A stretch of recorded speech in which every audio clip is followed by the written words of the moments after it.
Bien-aimés, bonsoir encore et bienvenue à votre émission Parole de la vie sur Salvation TV, le canal du salut. Je suis Désiré Yinga, votre serviteur, et ce soir nous allons partager encore une heure de pure grâce dans la présence de Dieu et dans la parole. Je vais commencer d'entendre par demander pardon à tous pour le retard accusé. Nous avons accusé un très grand retard, voilà, qui est dû aux tracasseries du quotidien. Et voilà, je commence par demander pardon à tous ceux qui ont attendu l'émission pendant longtemps et qui êtes maintenant connectés sur notre channel, le canal du salut. Ce soir encore, nous continuons avec le thème que nous avons abordé la dernière fois. Nous sommes dans une nouvelle série qui est la vérité sur Jésus. Et dans cette série-là, nous avons commencé un thème qui est Jésus. Et on se posait la question de savoir dans ce thème-là qui est véritablement Jésus, qui il est, qui est la personne même de Jésus. Voilà, nous avons, par la grâce de Dieu, apporté quelques éléments de réponse à la lumière des Écritures la semaine dernière. Nous allons encore creuser dans la parole et voir ce que le Seigneur, par son esprit, veut encore nous dire ce soir. Avant toute chose, bien-aimés, je vais vous demander d'incliner la tête. Nous allons prier pour que le Seigneur puisse nous faire grâce pendant ce moment. Seigneur, nous te bénissons et te glorifions pour ton amour, ta miséricorde et pour tes bienfaits dans nos vies, Seigneur. Éternel, ô Dieu, il a plu à toi de nous conserver encore le souffle de vie en ce jour. Éternel, ô Dieu, par ce temps difficile, Éternel, et nous te sommes infiniment reconnaissants, Père. Père, nous te bénissons, Seigneur, de ce que tu as voulu, Seigneur, qu'en ce moment encore, que nous puissions entrer dans ta parole, partager ta parole, recevoir de toi, Père. Père Dieu de grâce et miséricorde, nous voulons nous soumettre à ton autorité, et nous soumettre, Éternel, au Dieu de grâce, à l'autorité, Seigneur, au Dieu de ta Seigneurie, Père. Père, nous prions afin, mon Dieu et mon roi, que tu puisses pendant ce temps, Éternel, ô Dieu, nous parler, que tu puisses pendant ce temps nous orienter et nous donner, Éternel, la portion qui est la nôtre ce soir. Éternel Dieu, nous voulons, Éternel Père, te remettre, Seigneur, ô Dieu, ce moment, afin que toi seul sois l'enseignant, que toi seul sois le prédicateur, que toi seul sois l'exhortateur, Père. Père, nous te glorifions et te magnifions pour toutes choses, au nom de Jésus-Christ. Amen. Amen, bien-aimés, nous allons, pendant cette heure, entrer encore dans ce thème-là de qui est Jésus, et c'est la deuxième partie de ce thème, comme vous l'avez constaté sur votre écran. C'est la deuxième partie de ce thème-là, qui est Jésus. Et dans cette partie encore, nous allons parler en profondeur de la personne de Jésus. Nous avons vu la dernière fois, bien-aimés, que Jésus avait demandé à ses disciples, il avait posé la question à ses disciples, et vous, qui dites-vous que je suis? Qui dites-vous que je suis? Et il y avait des réponses que les disciples avaient d'abord données concernant la conception qu'avaient les personnes qui regardaient Jésus du dehors. Et Jésus a demandé à ceux qui ont marché avec lui, à ceux qui étaient auprès de lui, à ceux qui ont vu ce qu'il a fait, à ceux qui ont connu les actes qu'il a posés, Jésus leur a demandé, et vous, qui dites-vous que je suis? Et cette question, on se la posait à tous, on se demandait, si Jésus nous demande aujourd'hui, qui dis-tu que je suis? Qu'est-ce que nous allons pouvoir lui dire? Comment est-ce que je présenterai la personne de Jésus à une personne qui ne le connaît pas? Quelqu'un peut se présenter à moi et me demander, mais qui est Jésus? Et Pierre avait donné une réponse. Jésus lui a dit que ce n'est pas la chair et le sang qu'il lui avait révélé, parce qu'il fallait avoir la révélation, bien-aimé, pour connaître la personne de Jésus. Sans la révélation, il est impossible de connaître la personne de Jésus. On ne peut pas le connaître littéralement. On ne peut pas le connaître en lisant la Bible. Vous pouvez maîtriser, connaître la Bible de la Genèse à l'Apocalypse et ne pas connaître la personne de Jésus. Et vous, qui dites-vous que je suis? Et il a fallu une révélation pour que Pierre décline en quelque sorte une partie de l'identité de Jésus. Bien aimé, ce soir encore, nous allons voir, nous allons entrer dans ce thème-là, de qui est Jésus, bien-aimé. Il fallait une révélation, il fallait une grâce, il fallait que Dieu lui-même transmette à Pierre la connaissance de la personne de Jésus pour que Pierre puisse le dire. Qui dites-vous que je suis? Et vous, Jésus te demande aujourd'hui, et toi, qui dis-tu que je suis? Qui penses-tu que je suis? C'est la question que Jésus nous pose à nous tous. Et nous avons dit qu'il y a des gens qui prennent Jésus comme leur camarade de classe ou bien leur ami d'enfance. Il y a des personnes qui sont encore à la connaissance de la personne physique de Jésus, bien que n'ayant pas vécu avec Jésus, bien que n'ayant pas vu Jésus, bien que n'ayant pas entendu parler de Jésus, bien que n'ayant pas touché Jésus. Ces personnes-là sont restées à la connaissance du Jésus charnel, du Jésus physique, du Jésus qui était sur la terre et qui pouvait manger le couscous, qui pouvait manger le macabo, qui pouvait manger tout ce qu'on lui proposait.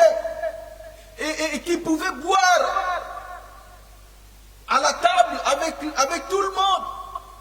Ils sont restés à cette personne-là de Jésus. De ce Jésus-là dans la chair.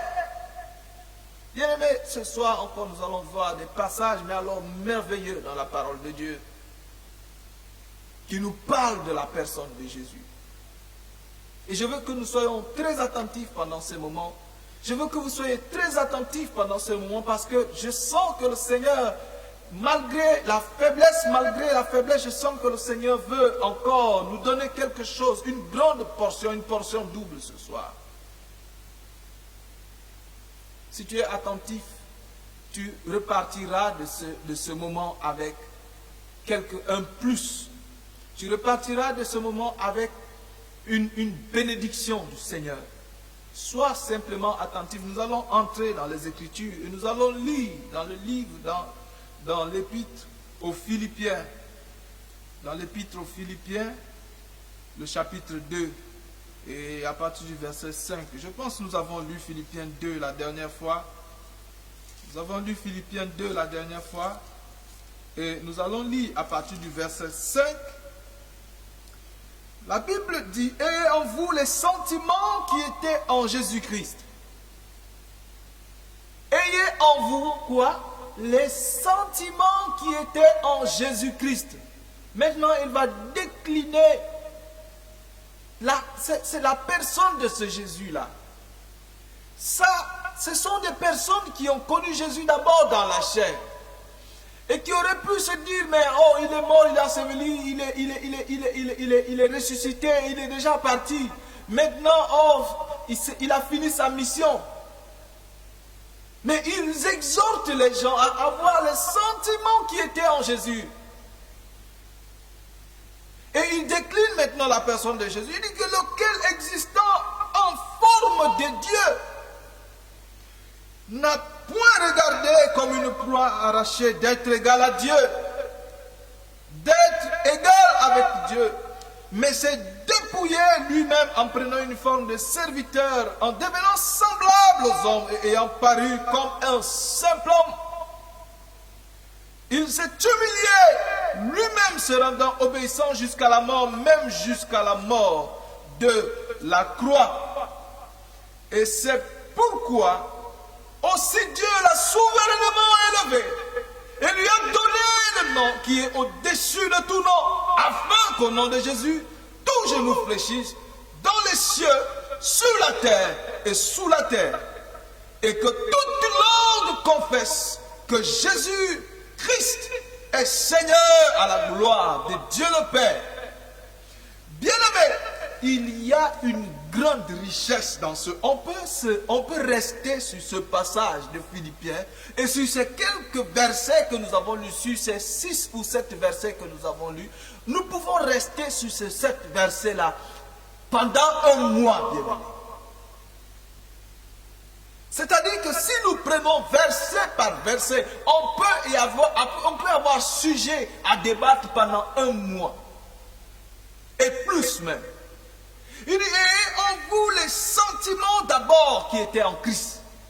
Pourquoi est-ce que le chrétien doit porter dans son cœur les sentiments qui étaient en Christ? Ça veut dire quoi? Ça veut dire que Christ avait les sentiments les plus nobles, les sentiments qui étaient agréables à Dieu. C'est pour ça que l'épître aux Philippiens ici nous exhorte à avoir ces sentiments afin, nous aussi, de ressembler à Christ et d'être agréable à Dieu. Il dit, lequel existant en forme de Dieu. C'est quoi exister en forme de Dieu? Le docteur Parfait a fait ce merveilleux enseignement le mercredi dernier. Si vous n'avez pas suivi cet enseignement, je vous exhorte à retourner, à aller dans les vidéos, dans les vidéos et retrouver cette vidéo qui a pour thème Dieu, quand Dieu parle. Et dans cet enseignement, il avait sorti quelque chose. Il avait dit que la Bible dit au commencement était la parole. Au commencement était la parole. Et la parole était d'abord avec Dieu. Et la parole était Dieu. Nous avons lu ce passage-là dans Proverbes chapitre 8 où il parle, et il parle de lui qui était au commencement avant toute chose et par qui toute chose a été faite. Et la parole était faite chair. La parole qui était Dieu, bien-aimé, s'est faite chair. Et elle est venue et elle a habité au milieu de nous, pleine de grâce. Et nous pouvons contempler sa gloire. Aujourd'hui, comment nous contemplons la gloire de Christ? Christ est-il encore au milieu de nous? Comment pouvons-nous contempler la gloire de Christ?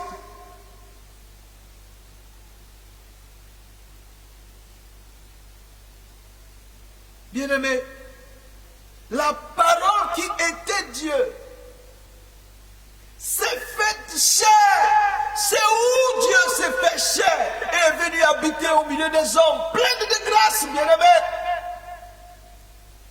Montrez-moi la personne de Dieu faite chair qui est venue habiter au milieu des hommes pleins de grâce. Nous n'avons connu cela que dans la Bible, bien-aimé. Nous n'avons connu cela que par la Bible, bien-aimé. Et cette parole faite chair, elle s'appelle Jésus-Christ de Nazareth. Et nous contemplons sa gloire aujourd'hui. À tous ceux qui l'ont reçu, nous avons lu le passage la dernière fois dans 2 Corinthiens. À ceux qui croient en son nom, il a donné le pouvoir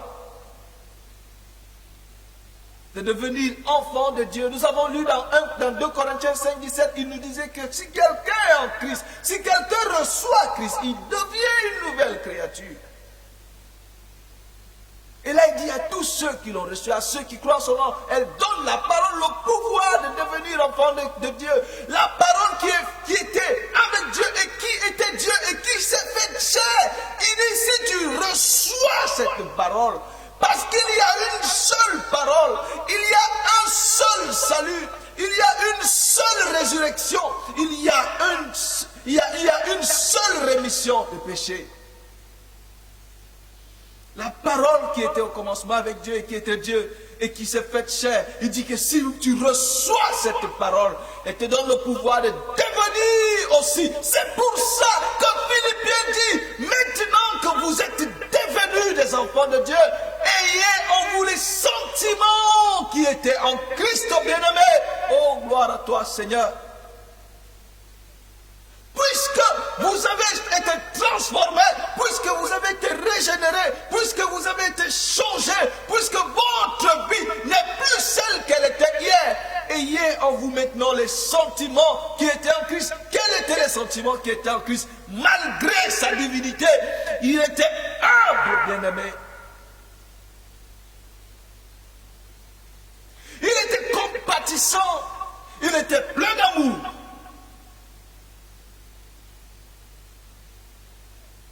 Ayez en vous ces sentiments, bien-aimés. Il dit, lequel existant en forme de Dieu n'a pas regardé comme une proie arrachée. Dieu s'est fait chair. Et dans cette chair, il ne s'est pas glorifié comme Dieu. Dans cette chair, il n'a pas marché en tapant la poitrine, en disant, oh c'est moi Dieu, regarde-moi, je suis le suprême, je suis le roi de toute la terre. Il n'a pas fait cela, mais il a marché dans l'humilité afin d'accomplir la mission qui devait nous donner à tous le salut pour l'éternité. Et aujourd'hui, nous voyons des personnes, pour peu qu'ils ont reçu une petite autorité, pour peu qu'ils aient reçu, une petite grâce de Dieu, ils se bombent la poitrine. Ils deviennent des saints, des super-humains. Ils marchent sur des gens. Ils ne peuvent même plus porter leur propre cartable, leur propre sac. Ils ne peuvent même plus tenir leur propre Bible. Il faut qu'on la tienne pour eux. Pour peu que Dieu les a utilisés et pour qu'ils fassent un miracle.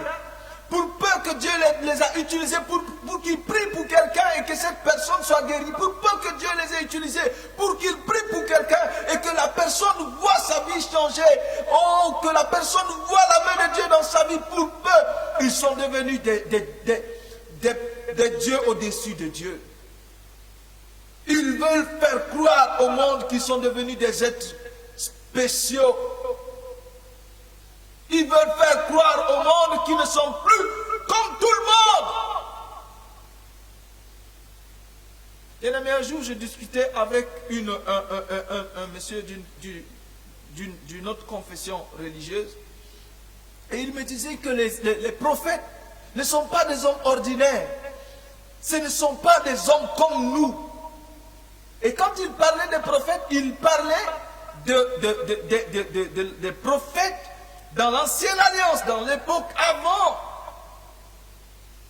notre époque. Et il disait que non, ce ne sont pas des hommes ordinaires, ce sont des surhumains. Et je lui disais que quelle gloire Dieu aurait-il à envoyer des surhumains sur la terre pour faire une œuvre? La Bible dit que Dieu prend les choses faibles du monde pour confondre les forts. Il prend les choses viles du monde pour confondre les sages. Si les prophètes étaient des surhumains, si les prophètes sont des surhumains, quelle gloire Dieu a attiré dans une œuvre qu'un prophète fait.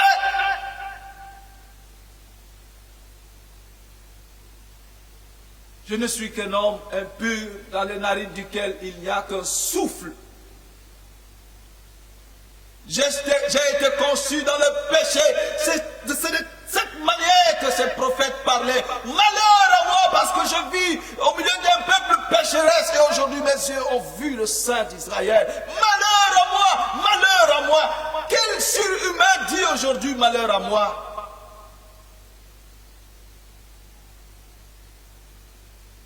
Bien-aimés, nous devons comprendre la parole, bien-aimés. Nous devons comprendre le mystère de l'évangile de Christ. L'évangile de Christ, c'est un message d'espoir.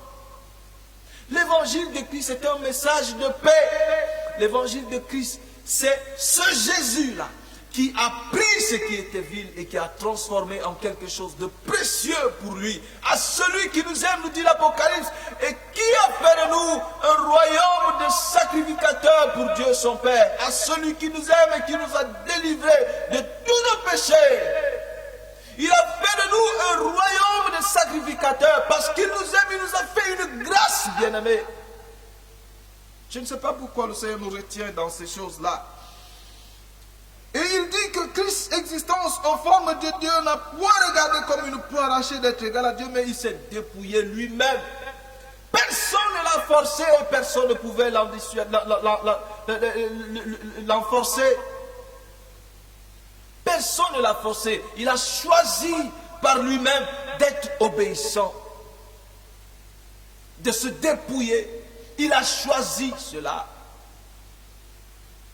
Il existait en forme de Dieu. Parce que Christ sur la terre, il était 100% homme, il était 100% Dieu, bien-aimé. Dieu n'était pas divisé en trois. Dieu n'est pas divisé en trois, bien-aimé. Il y a une seule personne de Dieu. Il se manifeste de trois manières. Il est une seule personne. Une seule personne. Écoute, oh Israël, nous avons lu cela dans Deutéronome. L'Éternel, ton Dieu, votre Dieu, est le seul éternel, un seul éternel, un seul Seigneur.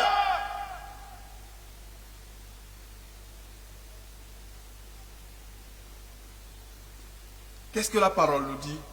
Il s'est dépouillé lui-même en prenant une forme de serviteur et devenant semblable aux hommes et ayant paru lui-même comme un simple homme. Parce qu'il fallait qu'il porte cette chair-là.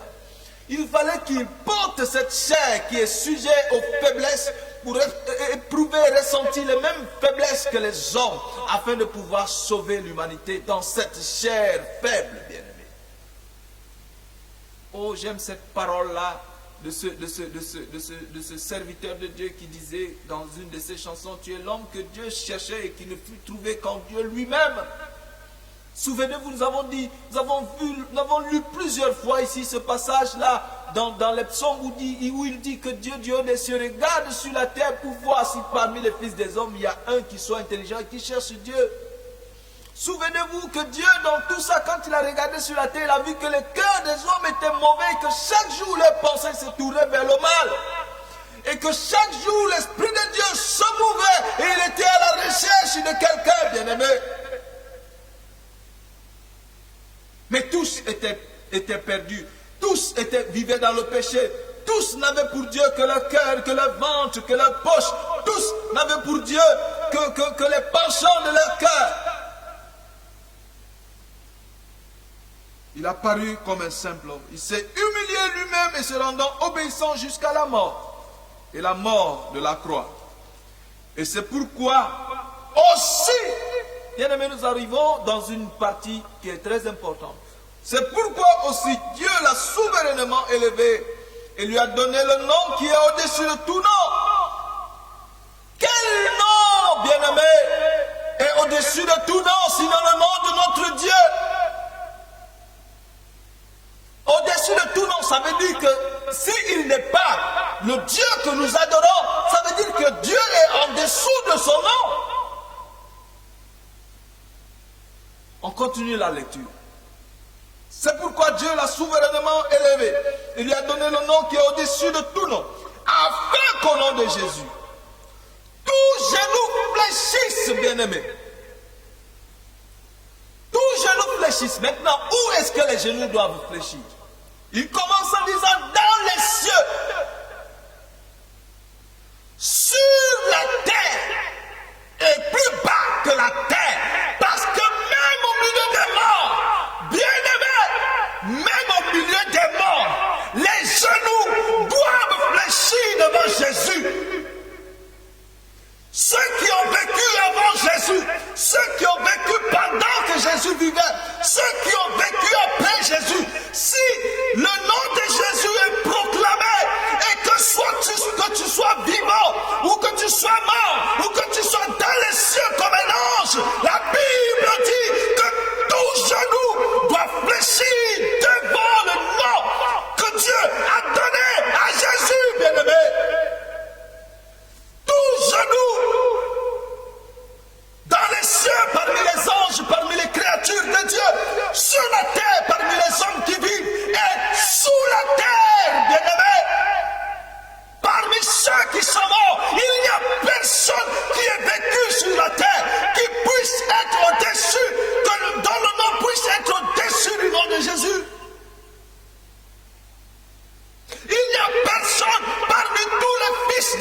homme qui peut se proclamer être à la hauteur de Jésus.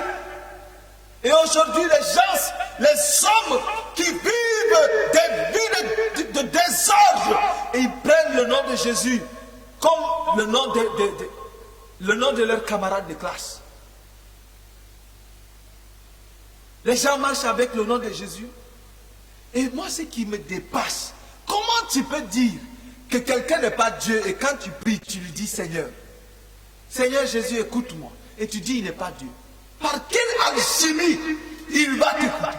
Il y a une seule personne qui soit omnipotent, omniscient, omniprésent, et c'est Dieu. Et si tu demandes à Jésus, pendant que tu pries, alors que ton frère aussi là-bas est en train de demander que Jésus, pardonne-moi, pendant que l'autre est en train de demander là-bas, Jésus guéris-moi, pendant qu'au même moment, l'autre est en train de demander là-bas, Jésus, lave-moi de mes péchés. Si tu dis, Seigneur, Jésus, viens à mon secours, pendant ce temps, ça veut dire que tu confesses de ta bouche que Jésus est omnipotent, omniscient, omniprésent, bien-aimé. Ça veut dire que tu donnes à Jésus les attributs de Dieu.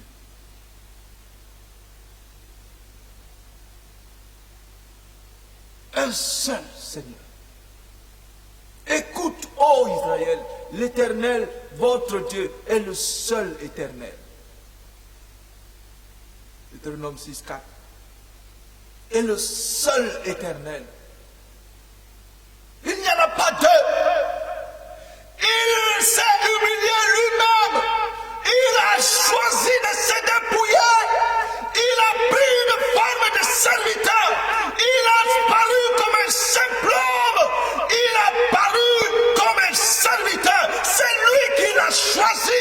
Si Dieu veut faire quelque chose, qui es-tu pour t'opposer à lui? Si Dieu choisit de s'humilier dans la chair, qui es-tu pour t'opposer à lui? Si Dieu choisit de s'humilier comme un simple homme, comme un serviteur, qui es-tu pour t'opposer à lui? N'est-il pas le Dieu qui a tout créé? N'est-il pas le Dieu qui t'a fait lorsqu'il créait ces choses? Qui a été son conseiller lorsqu'il faisait ces choses? Qui lui a dit comment il fallait les faire? Pour qu'aujourd'hui les gens viennent dire à Dieu comment il faut qu'il se présente à eux.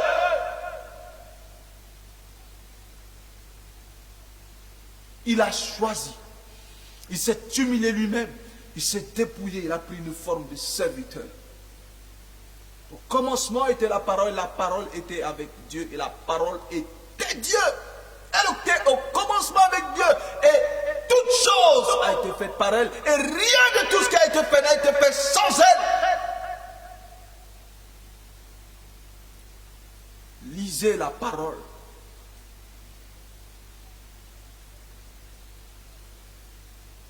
Ne laissez personne.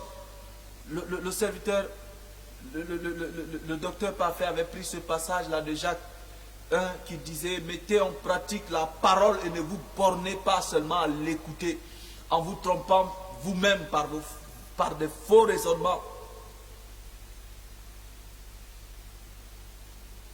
Qu'est-ce que la parole dit de faire? Fais-le, mon frère. Et ne cherche pas des raisonnements, ne cherche pas à te justifier, ne cherche pas à justifier ton ancienne vie. Il y a des personnes qui étaient dans des backgrounds avant, qui avaient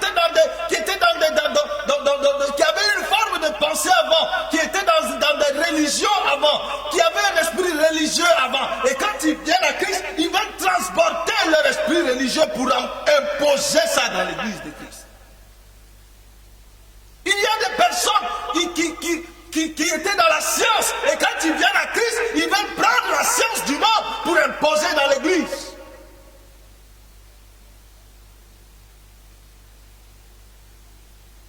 La sagesse du monde n'est que folie devant Dieu. Folie, bien-aimés. Ne soyez pas fous. Ne soyez pas insensés, bien-aimés. Il s'est humilié. Il a pris une forme de serviteur. C'est pourquoi Dieu l'a souverainement élevé et lui a donné le nom au-dessus de tout nom, afin qu'au nom de Jésus, tout genou fléchisse dans les cieux, sur la terre et sous la terre, et que toute langue confesse que toute langue, bien-aimé, parce que la langue qui ne confessera pas que Jésus est Seigneur ne verra pas la vie. La langue qui ne confessera pas que Jésus est Seigneur n'aura pas le salut. Si tu confesses de ta bouche le Seigneur, pourquoi confesser le Seigneur Jésus de sa bouche s'il n'est pas Dieu?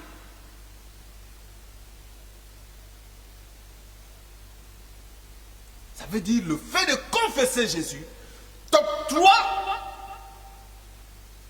le salut. Le fait de confesser Jésus te donne le salut. Quelque part dit, il y a des saluts en aucun autre nom. Parce qu'il n'y a aucun nom dans l'acte qui a été donné parmi les hommes par lesquels nous puissions être sauvés en dehors du nom de Jésus.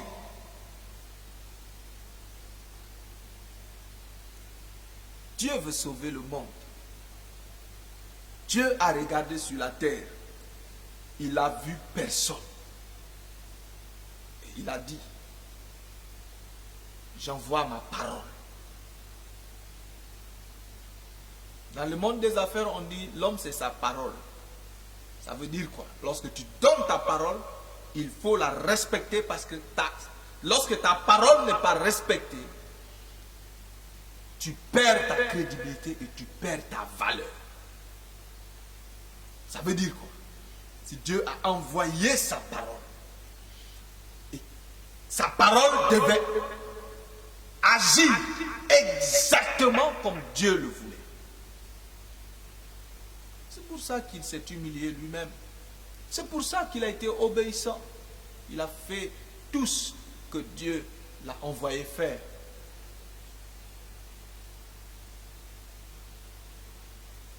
Afin que toute langue confesse que Jésus-Christ est Seigneur à la gloire de Dieu le Père. Il n'y a pas deux gloires. Une seule gloire. Il n'y a pas la gloire de Dieu le Père, la gloire de Jésus, la gloire il y a les gloires, gloire, petite gloire, gloire. Il n'y a pas trois dieux. Il y a un seul Dieu. Quand la Bible dit que Jésus est allé s'asseoir à la droite du Père, où se trouve la droite du Père? Nous avons vu que Ésaïe, lorsqu'il a reçu la vision, il a vu dans les cieux un seul trône. Dans Apocalypse, il parle de l'agneau qui est assis sur le trône. C'est un seul trône. Quand on parle de la droite de Dieu, c'est la même chose quand on dit il est rentré dans le sein du Père. Un seul trône, bien-aimé. Un seul trône. Afin qu'à la mention du nom de Jésus, tout genou fléchisse et que toute langue confesse que Jésus est Seigneur à la gloire de Dieu le Père. Souvenez-vous, bien-aimés, dans Romains au chapitre 3, le verset 23, il dit que tous ont péché et sont privés de la gloire de Dieu. Tous ont péché et sont privés de la gloire de Dieu. Mais dans 2 Corinthiens 5, le verset 21, il dit que celui qui n'a jamais connu de péché sur la terre, parmi les hommes, tous ont péché et sont privés de la gloire de Dieu. Mais il y a un qui est venu et qui n'a jamais connu de péché.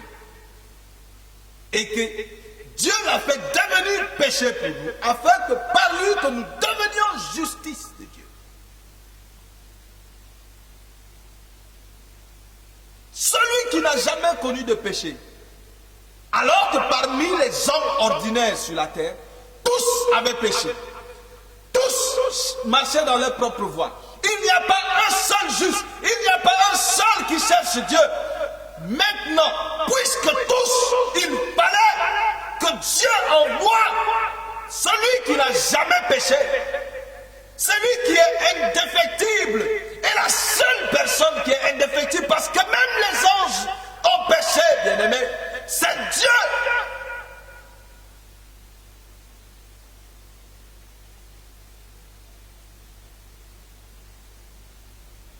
celui qui n'a jamais connu de péché. Qui parmi nous, parmi les hommes, peut se prévaloir de n'avoir jamais connu de péché? Qui parmi les hommes, qui parmi ceux qui sont venus avant peut se prévaloir de n'avoir jamais connu le péché? Qui parmi ceux qui ont vécu, qui vivent jusqu'à aujourd'hui peut se prévaloir de n'avoir jamais connu le péché? Aucun, bien aimé. Mais un seul est venu. Un seul était sans tache. Un seul ne portait pas le germe du péché dans son corps.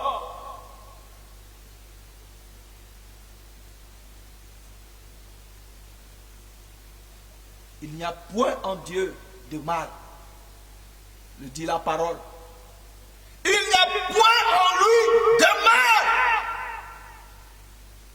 Lisez la Bible, bien-aimés, et ne laissez personne vous décevoir. Parce que lorsque tu te mets à genoux et que tu adores, et que tu dis Seigneur Jésus, tu es en train de confesser que Jésus t'écoute.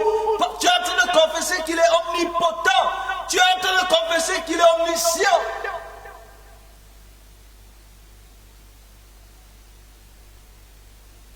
Est-ce un blasphème que de prier et de dire Seigneur, nous t'implorons? Est-ce un blasphème que de dire Seigneur, assiste-nous? Est-ce un blasphème?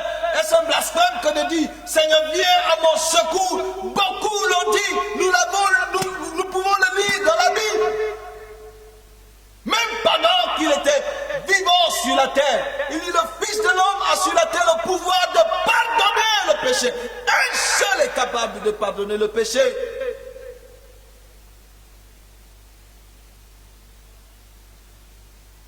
Pendant qu'il était sur la terre, les gens l'appelaient au secours. Il y a un seul qui soit capable de secourir efficacement, et c'est Dieu.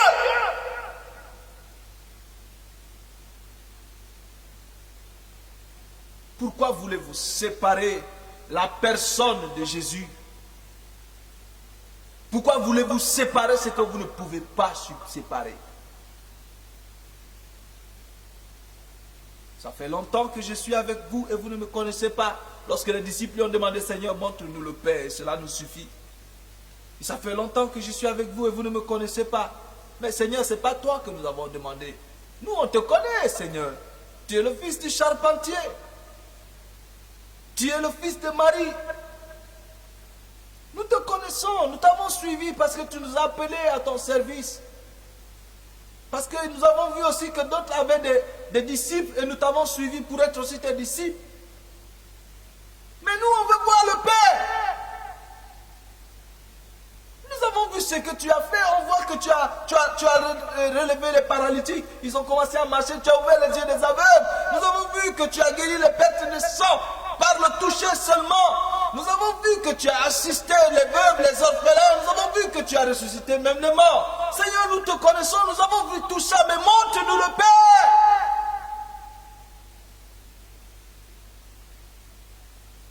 Il demande le Père. La réponse de Jésus est-elle insensée?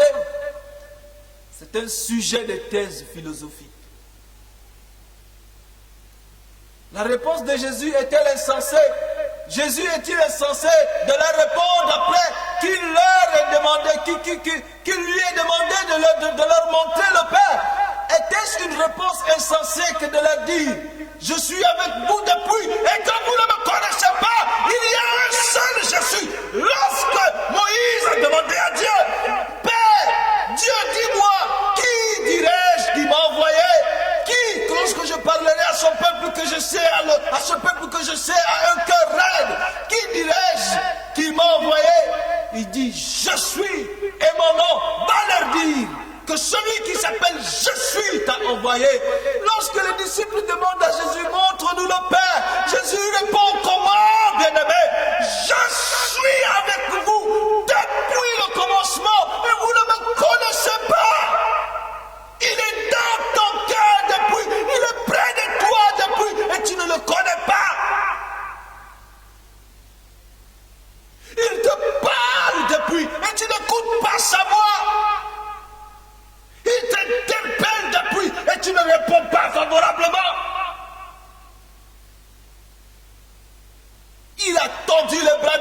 et tu le laisses avec les bras tendus. Ça fait longtemps que je suis avec vous. Le je suis de l'Ancien Testament, le je suis de l'Ancienne Alliance n'a pas changé. C'est le même je suis de la Nouvelle Alliance. Ça fait longtemps que je suis avec vous et vous ne me connaissez pas. Parce qu'il faut avoir la révélation pour le connaître. C'est pour ça que lorsque Pierre a reçu la révélation, il a dit tu es le Christ, le Fils du Dieu très haut. Vous savez ce que signifiait dire que quelqu'un est le Fils de Dieu chez les Juifs? Cela allait engendrer ça allait être ton décret de mort, de dire que quelqu'un est un être qui vit, qui parle, qu'on peut toucher, est le Fils de Dieu.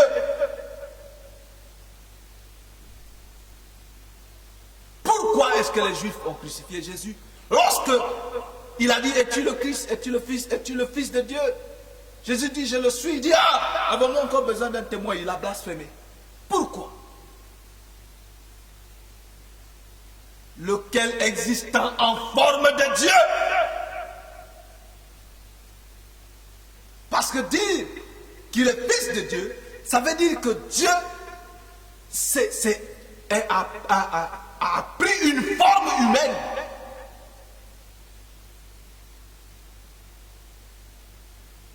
C'était ça. Ça fait longtemps que je suis avec vous et vous ne me connaissez pas. Et il continue en disant, celui qui m'a vu a vu le Père. Aujourd'hui, mon papa s'est couché il y a 2 mois.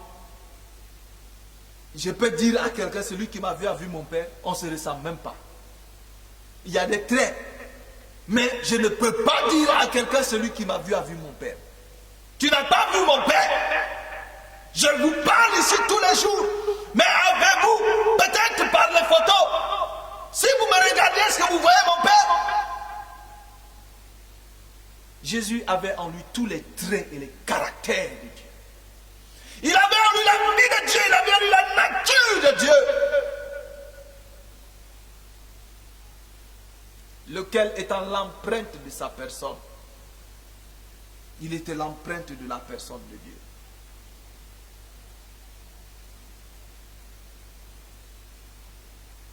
Celui qui m'a vu a vu le Père.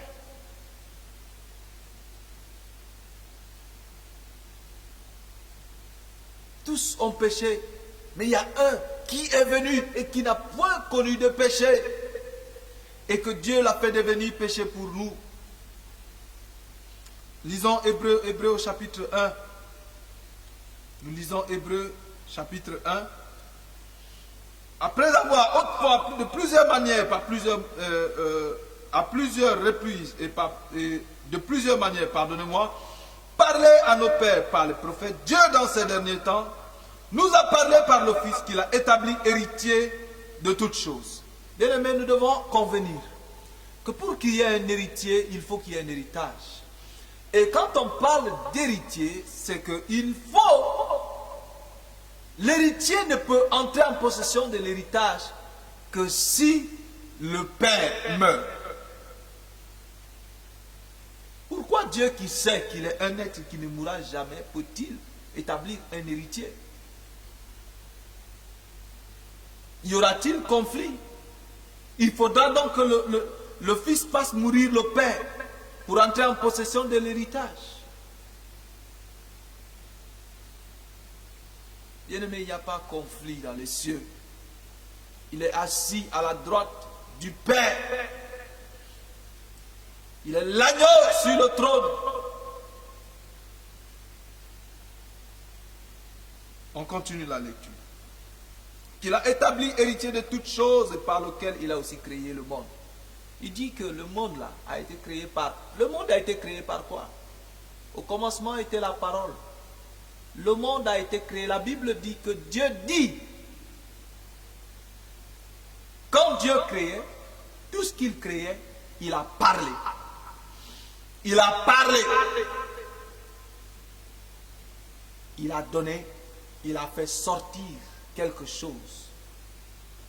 Et c'est par sa parole que ce qui existe ce que nous voyons existe. Mais ici, Hébreu vient nous dire que lorsque Dieu faisait cela, il a utilisé le Fils. Dans Jean, il nous dit au commencement était la parole était Dieu et la parole était avec Dieu et elle était au commencement avec Dieu et toute chose a été faite par elle et rien de ce qui a été fait n'a été fait sans elle. Et la parole s'est faite chair, elle est venue, elle habitait au milieu de nous pleine de grâce. À tous ceux qui l'ont reçu, à ceux qui croient en son nom, elle a reçu le pouvoir de devenir enfants de Dieu, lesquels sont nés non de la volonté de la chair ni de la volonté du sang, mais de Dieu. Bien-aimé, il nous dit, parole là, Jésus, Dieu, tout ça, c'est une seule personne. C'est ce que cela signifie, bien-aimé.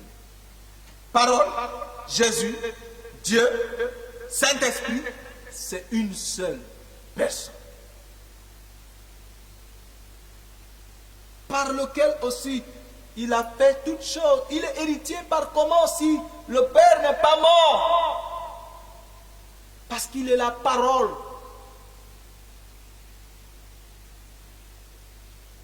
Il est celui qui applique.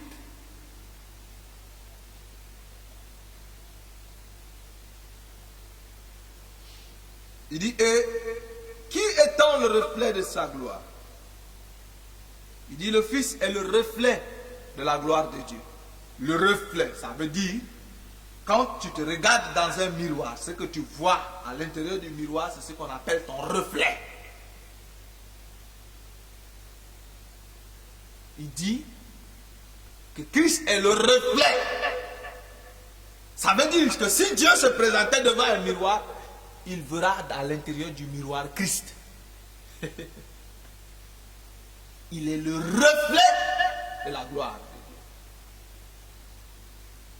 de Dieu. Et il continue en disant, il est l'empreinte de sa personne. J'ai fait une démonstration ici une fois, qu'on ne peut jamais changer l'empreinte d'une personne. À moins que vous coupez le doigt, vous jetez. Et il n'y aura plus d'empreinte.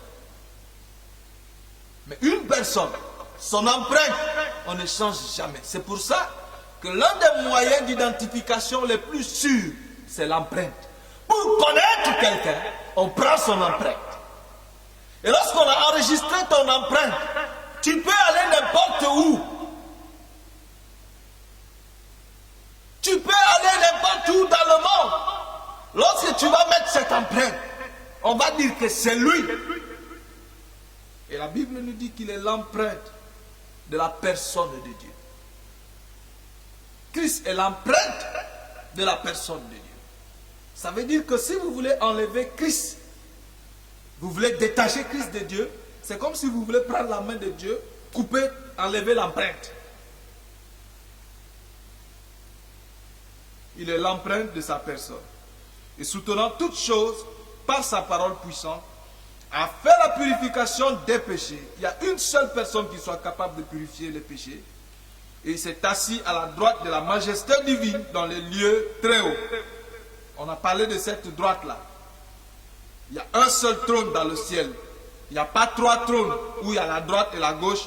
Et on ne sait pas qui va venir s'asseoir sur l'autre trône qui reste. Il y a un seul trône, bien-aimé. Il est devenu d'autant supérieur aux anges qu'il a hérité d'un nom excellent, plus excellent que le leur. Souvenez-vous, il est dit à la mention du nom de Jésus dans les cieux, sur la terre et sous la terre, tous genoux fléchiront et toutes langues confesseront que Jésus-Christ est Seigneur. Il dit qu'il a hérité un nom au-dessus du nom des anges, plus excellent que le nom des anges. Il a hérité d'un nom plus excellent que le nom des anges. Ça veut dire quoi? Les anges sont à son service. Car aucun des anges a-t-il jamais dit, tu es mon fils, je t'ai engendré aujourd'hui. J'ai bien dit, quand on parle du fils, c'est que il y a la vie de Dieu en lui. Le fait d'engendrer ne veut pas dire que Dieu est parti coucher avec une femme pour avoir un enfant. Mais Dieu a déposé sa vie en Christ lorsqu'il a envoyé sur la terre pour faire la mission. Tu es mon fils, je t'ai engendré aujourd'hui. Et encore, je serai pour lui un père, il sera pour moi un fils. Nous parlons toujours du père et du fils, qui est une seule personne. Et lorsqu'il introduit de nouveau dans le monde le premier-né, il dit, lorsqu'il a introduit de nouveau le premier-né dans le monde, il dit quoi? Que les anges de Dieu l'adorent. Hey, comment Dieu dit, je ne partage pas ma gloire avec un autre? Et quand il introduit le premier-né, il dit que les anges de Dieu doivent l'adorer. Donc Dieu est en train de partager sa gloire. Non! Il ne partage pas sa gloire. Parce que celui-là est l'empreinte de sa personne. Il est le reflet de sa gloire. Celui qui le voit a vu le Père. C'est pour ça que celui qui l'adore, adore le Père.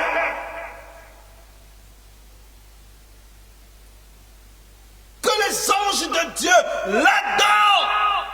De plus, il dit des anges, celui qui fait de ses anges des bons et de ses serviteurs de flammes de feu. Mais il dit au Fils, ton trône, oh Dieu. Il dit à qui? Au Fils. Et il appelle le Fils, oh Dieu. Lisez la parole de Dieu et ne laissez personne vous décevoir et vous tromper, bien-aimés.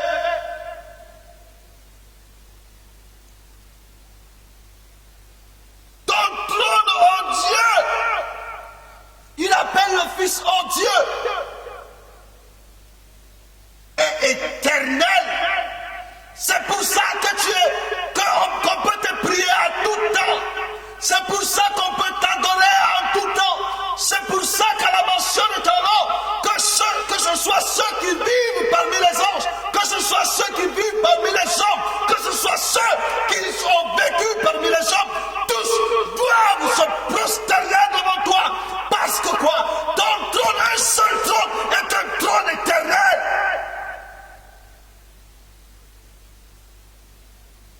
Ton sceptre est un sceptre d'équité. Le sceptre de ton règne est un sceptre d'équité. Il dit, tu as aimé la justice et tu as haï l'iniquité. Souvenez-vous, il est dit, il s'est humilié lui-même dans Philippiens. Il s'est humilié lui-même. Il a aimé la justice. Il n'a pas bombé le torse. Tu as aimé la justice et tu as haï l'iniquité. C'est pourquoi, oh Dieu, ton Dieu t'a oint le Christ d'une huile de joie au-dessus de tes égaux. Et encore, toi Seigneur, tu es au commencement. Tu as au commencement fondé la terre. Et les cieux sont l'ouvrage de tes mains. Tu as au commencement était la parole. Au commencement, qu'est-ce que la Bible nous dit? Lisez Genèse, au commencement, Dieu. Au commencement, Dieu.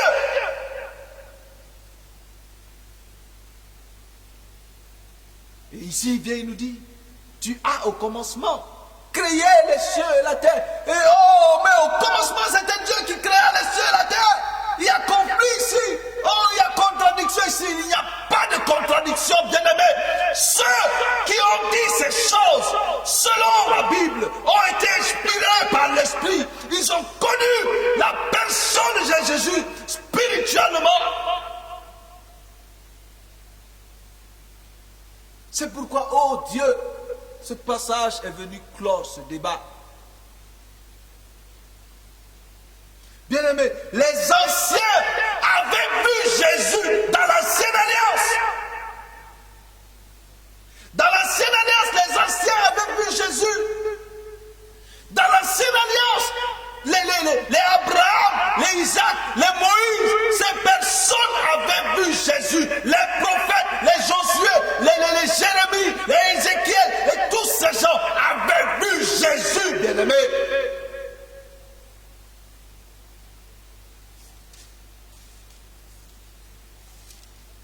Ils avaient vu Jésus. 1 Pierre chapitre 1. 1 Pierre chapitre 1. À partir du verset 8, qu'est-ce que la Bible nous dit? Il dit, lui, que vous aimez son sans l'avoir vu. Vous l'aimez pourquoi? Sans l'avoir vu. Parce qu'il est omnipotent, il est omniscient, il est là. Et en qui vous croyez sans le voir encore, vous réjouissant d'une joie ineffable et glorieuse. En qui vous croyez? Pourquoi vous allez croire en lui s'il n'est pas Dieu?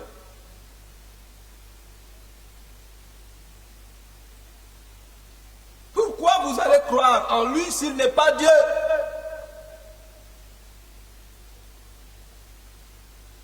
En qui vous croyez?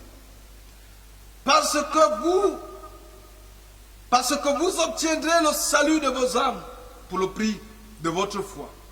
Il dit au verset 10, les prophètes qui ont prophétisé touchant la grâce qui vous était réservée ont fait de cela l'objet, de ce salut, l'objet de leurs recherches et de leurs investigations, voulant sonder les époques et les circonstances marquées par l'esprit de Christ qui était en eux et qui attestait d'avance les souffrances de Christ et la gloire dont elle serait suivie.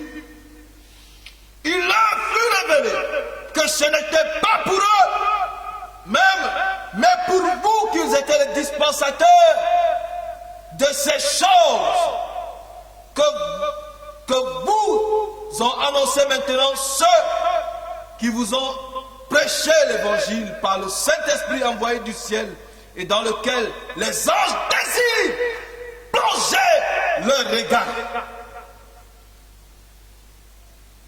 Bien-aimés, il y a beaucoup de choses dans ces passages. On ne va pas s'attarder. On va juste prendre, survoler et prendre ce qui touche notre thème. Parce que si nous entrons dans une autre dimension, on ne va pas quitter ici aujourd'hui. Il dit quoi? Il dit les prophètes qui ont prophétisé touchant la grâce qui vous était réservée ont fait de cela l'objet de leurs recherches et de leurs investigations. Ils ont prophétisé touchant la grâce. Ils ont connu la grâce. Pendant qu'ils prophétisaient, ils savaient qu'il y a un temps fixé où Dieu fera grâce, que le Christ de Dieu sera manifesté. Ils ont commencé à vouloir assister à ce temps-là. Ils ont commencé à désirer voir celui-là, ce salut de Dieu. Ils ont manifesté l'envie d'entrer dans ce salut, de toucher cette grâce. Et cette grâce, ils voulaient sonder l'époque et les circonstances marquées par l'esprit de qui? Donc Christ a un esprit. Hein? Ça veut dire à l'époque de ces personnes-là, c'était l'esprit de Christ qui avait marqué le temps et les circonstances. C'était l'esprit de Christ qui avait marqué les époques.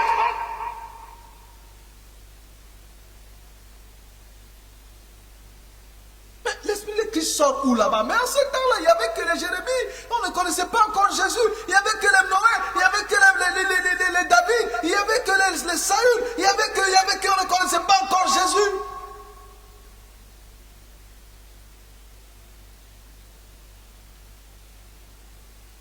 Les temps et l'époque et les circonstances marquées par l'esprit de Christ qui était en eux.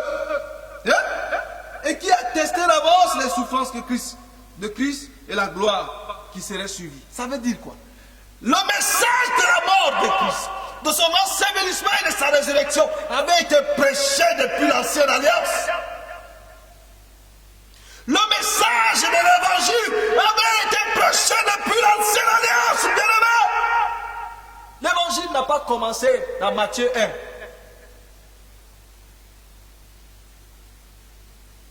Ils ont fait de cela l'objet de leurs recherches et de leurs investigations, bien-aimés. L'évangile de Christ, la bonne nouvelle de Christ n'a pas été prêchée dans Matthieu, n'a pas commencé à être prêchée dans Matthieu. Genèse 1. Si vous voulez, on va s'arrêter ici, on va sortir là-bas l'évangile. Genèse 1, 1. On ne part pas loin.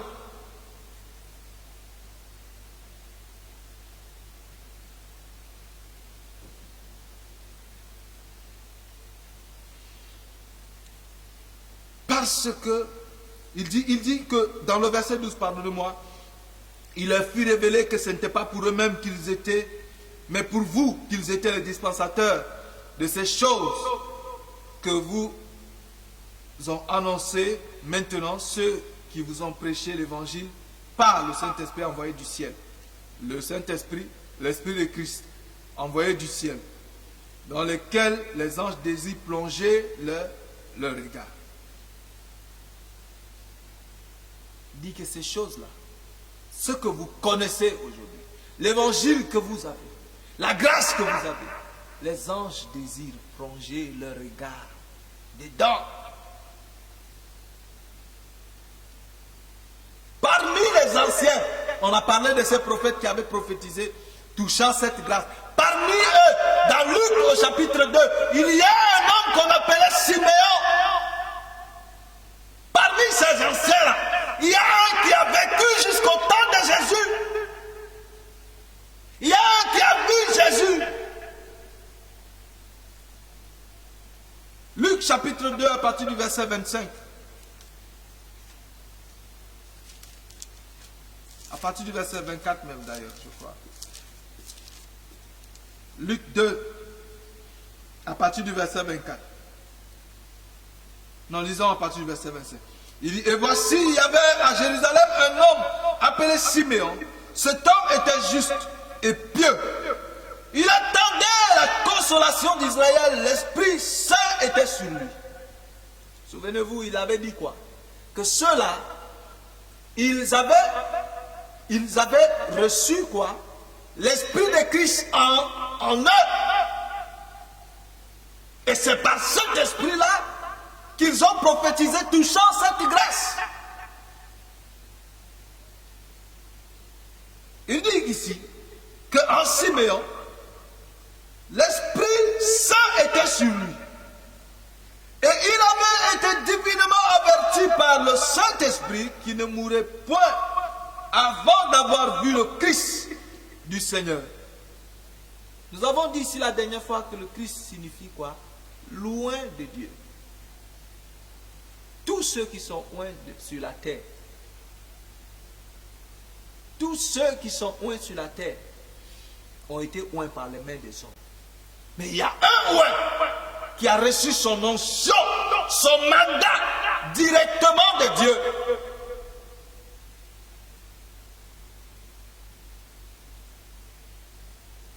Il dit, il avait été divinement averti par le Saint-Esprit qu'il ne mourrait point avant d'avoir vu le Christ du Seigneur. Il vint au temple poussé par l'Esprit. C'est quel esprit? Nous avons lu là-bas l'Esprit de Christ qui était en eux. Poussé par l'Esprit. Poussé par l'Esprit. Et comme les parents apportaient les petits enfants, et Jésus, le petit enfant Jésus pardonné, pour accomplir à son égard ce qu'ordonnait la loi, il le reçut dans ses bras, bénit Dieu et dit, merci Seigneur, tu laisses ton serviteur s'en aller en paix. Oh, parmi tous ces hommes-là, qui ont fait des investigations et des recherches, parmi tous ces hommes-là, qui ont fait des recherches pendant longtemps, la Bible dit, il y a un qui s'appelait Siméon. Maintenant, Siméon dit, maintenant Seigneur, tu laisses ton serviteur aller en paix. Tu laisses ton serviteur aller en paix. Car mes yeux ont vu ton salut. Salut que tu as préparé pour tous les peuples. Lumière pour éclairer les nations et gloire d'Israël, ton peuple. Pourquoi il dit le Seigneur laisse son serviteur aller en paix? Parce que ses yeux avaient vu le salut. Aïe. Apporter enfant, petit enfant. La Bible dit que les parents ont apporté le petit enfant. C'est un petit enfant, tu passes et puis tu dis, tes yeux ont vu le salut de Dieu. Et que ton cœur allait dans la tombe avec la paix, avec la joie. Oh, cet homme a reçu la grâce. Un jour, nous allons parler de Siméon, l'esprit de Siméon. Parce qu'il y a des personnes de leur génération à qui Dieu a fait une grâce spéciale. Tous ont voulu voir, ils ont fait des recherches et des investigations, ils ont voulu toucher cette grâce. Ils ont voulu toucher cette grâce. Ils ont fait des investigations. Ils ont désiré ardemment vivre l'évangile, vivre la période de Christ. Qu'est-ce que Jésus dit de Jean-Baptiste? Il dit, les prophètes ont prophétisé jusqu'à Jean. Parmi les prophètes qui ont prophétisé jusqu'à Jean, de tous, Jean est le plus grand. À côté de Jean, avant, peut-être après Jean, il y a Siméon. Jean est le plus grand, Siméon est ici. Après, les autres. De tous, il y a un mystère, bien-aimé. Dans ce, Jean est le plus grand de tous ceux qui ont prophétisé jusqu'à lui. Et moi, je vous dis que Siméon était moins grand que Jean, mais il était plus grand que les autres. Pourquoi? Parce que ses yeux ont vu le salut que tous cherchaient à voir. Jean est le plus grand. Mais qu'est-ce que Jésus dit? Dans le royaume. Parce qu'eux, ils n'ont fait que voir. Mais il y a ceux qui sont entrés, bien-aimés. C'est pour ça que Jésus dit, ceux qui sont entrés sont plus grands. Le plus petit de tous ceux qui sont entrés, c'est plus grand que Jean. Le plus petit de tous ceux qui sont entrés est plus grand que Jean. Parce que Jean a vu ce que les autres n'ont même pas vu. Siméon a vu ce que les autres n'ont pas vu. Mais il y a ceux qui l'ont vu et qui ont connu et qui sont entrés. Nous finissons avec Jean chapitre 20, le verset 24 à 29, je crois. Jean 20.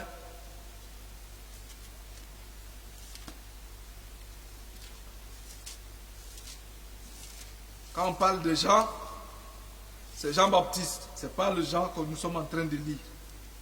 Jean 20, chapitre 24. Thomas, appelé Didyme, l'un des 12, n'était pas avec eux lorsque Jésus vint. Les autres disciples lui dirent donc, nous avons vu le Seigneur. Mais il leur dit, si je ne vois pas dans ses mains les marques des clous, et si je ne mets pas mon doigt dans les marques des clous, et si je ne mets pas ma main dans son côté, je ne croirai point. 8 jours après, les disciples de Jésus étaient de nouveau dans la maison et Thomas se trouvait avec eux.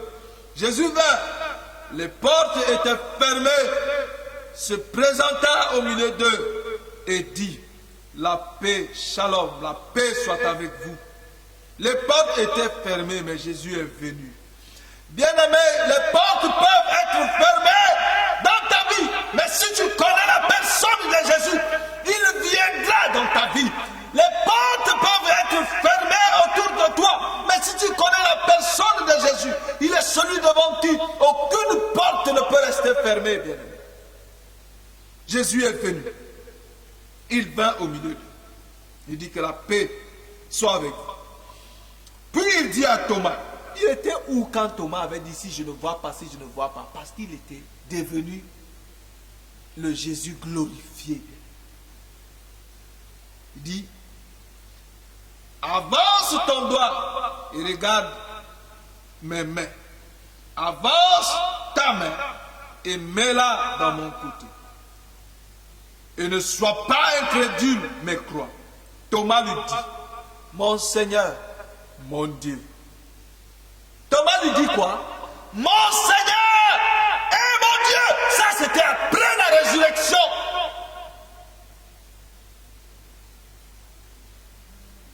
Parce qu'après la résurrection, la révélation a été déversée et les gens pouvaient connaître véritablement qui il est. Parce que c'est certainement les disciples se disaient, s'il ressuscite comme il nous a dit, il ne peut être que Dieu. Et quand Thomas a vu, il a appelé comment? Mon Seigneur et mon Dieu.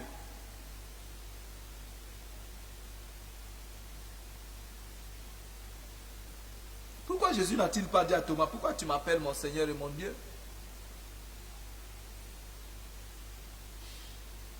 Parce que tu m'as vu, Jésus lui dit, parce que tu m'as vu, tu as cru. Heureux ceux qui croient, ceux qui n'ont pas vu et qui ont cru.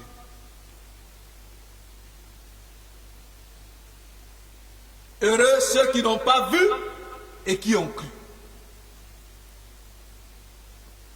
Il y a des gens, puisque Jésus n'est pas là, ils ne voient pas Jésus dans la chair, ils ne croient pas qu'on peut dire à Jésus, mon Seigneur et mon Dieu. Les autres disaient déjà à Jésus, mon Seigneur et mon Dieu. Mais Thomas dit non, si je ne touche pas, je ne vais pas croire. Et Jésus est venu, il a dit, touche. Mets ta main sur mon côté. Et quand il a touché, il a dit quoi? Mon Seigneur et mon Dieu. Bien-aimés, nous disons ces choses afin que Dieu nous donne la révélation de la personne de Jésus. Qui est Jésus était le thème de notre échange de ce soir. Et nous étions arrivés à la deuxième partie de ce thème. Ne soyez pas des Thomas. Ne soyez pas de ceux qui disent, si je ne vois pas, je ne crois pas. Si Jésus était comme ça, si Jésus était ceci, pourquoi ne pas? Pourquoi? Heureux ceux qui n'ont pas vu, mais qui ont cru. Que le Seigneur nous fasse grâce. Que le Seigneur vous bénisse alors que vous recevez sa parole avec empressement. Et que sa grâce et sa paix soient à jamais dans vos cœurs. Nous allons continuer la semaine prochaine. Et peut-être d'ici la semaine prochaine, nous allons connaître quelques modifications dans nos programmes dues à des petits moments que nous aurons, des absences que nous aurons dans le groupe. Et donc, selon que le Seigneur le permettra, nous allons vous décliner à chaque fois les programmes des enseignements et des messages. Mais nous prions toujours que le Seigneur nous fasse grâce, que le Seigneur nous fasse grâce, que les horaires ne changent pas, que le Seigneur nous fasse grâce, que les choses restent telles quelles. Et nous travaillons toujours dessus. Et nous croyons qu'avec la grâce de Dieu, nous allons parvenir à trouver les bons timings pour pouvoir continuer à dispenser ces enseignements pour la gloire de Dieu. Que le Seigneur vous bénisse abondamment encore d'avoir été attentif à ce programme ce soir. Et je prie que le Seigneur vous émonde vraiment et que vous soyez taillés à la mesure de la stature parfaite de Christ. Et je prie que vous ayez en vous les sentiments qui étaient en Christ. Les sentiments d'humilité, de paix, d'amour et de joie. Que la grâce de Dieu soit avec vous. Que la paix de Dieu vous accompagne. Soyez bénis au nom de Jésus. Nous prions. Seigneur, nous te glorifions et te rendons grâce pour ta bonté, tes bienfaits, ta miséricorde dans nos vies. Merci Père Dieu pour ce temps encore. Éternel, oh Dieu, nous voulons te demander pardon pour toutes nos imperfections. Nous voulons te demander pardon, éternel Dieu, pour nos manquements, Seigneur. Éternel, nous voulons prier afin que mon Dieu, mon roi, que tu déposes dans les cœurs de tous ceux qui ont écouté ce message un esprit éternel, ô Dieu, de révélation pour connaître la personne de Jésus, pour te connaître, Seigneur, véritablement tel que tu es. Éternel, ouvre les yeux de leur cœur, ouvre les yeux de nos cœurs. Nous désirons te voir et nous voulons te connaître, Père. Nous voulons te voir tel que tu nous vois et nous voulons te connaître véritablement tel que tu es. Seigneur, nous prions, Éternel, Père Dieu, pour ta grâce et ta gloire. Seigneur, je prie, Éternel Dieu, pour la famille Vidal qui est éprouvée en ce moment. Je prie, Éternel, afin que tu consoles les cœurs, Père. Console les cœurs, Éternel, ô Dieu, de toute la famille, Seigneur. Ô Père Dieu, depuis le plus petit jusqu'au plus grand, au nom de Jésus. Seigneur, merci pour ta grâce. Éternel Dieu de grâce et pour ton amour. Père, je prie, Éternel, pour tous ceux qui sont malades, afin que tu les visites, Seigneur. Oh, j'ai senti ta main sur ma vie, Éternel, alors que je suis venu à ce moment avec des violents maux de tête, Seigneur. Merci, Éternel Dieu, pour ces maux de tête qui se sont arrêtés par ta main, Seigneur. Éternel, je prie pour la même occasion que tu touches, Seigneur, celui ou celle qui est malade en ce moment. Éternel, et guéris-la au nom de Jésus. Seigneur, merci pour ta grâce et ta gloire. Éternel, nous nous remettons à toi et nous prions que tu sois avec nous et que tu nous conduises dans toutes tes voies. Sois magnifié, Père, au nom de Jésus. Amen. Shalom, bien-aimés. Nous nous retrouvons très bientôt pour d'autres émissions sur Salvation TV, le canal du salut. Que le Seigneur vous bénisse abondamment.